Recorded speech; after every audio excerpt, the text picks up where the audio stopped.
Haleluya kwa Bwana Yesu. Kwenye haya maisha kila kazi ina mshahara wake. Hata dhambi pia ni kazi kama kazi zingine. Kwa hiyo dhambi pia ina mshahara wake, na maisha mazuri au maisha matakatifu yana mshahara wake pia. Kitabu cha Warumi sura ya 6 na mstari wa 23, Biblia inasema, kwa maana mshahara wa dhambi ni mauti, bali karama ya Mungu ni uzima wa milele katika Kristo Yesu Bwana wetu. Watu wote ambao wanatenda dhambi manake wameajiriwa na shetani, kwa kupenda au kwa kutokupenda, lakini ile tu kwamba unaishi maisha ya dhambi manake umeajiriwa na shetani, na mshahara wa dhambi siku zote ni mauti. Biblia iko wazi kabisa. Kwa hiyo mshahara wa dhambi ni uangamivu, mshahara wa dhambi ni upotevu. Ndio maana mtu anapofanya dhambi ya uzinzi, kuna vitu vingi ambavyo vinaleta hasara kwenye maisha yake. Huo ni mshahara pia.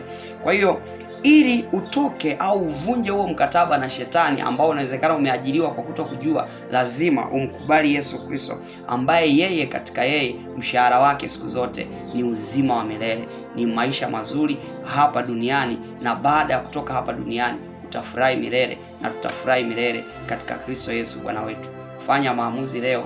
Yesu anakupenda. Achana na dhambi, vunja mkataba na shetani. Amen.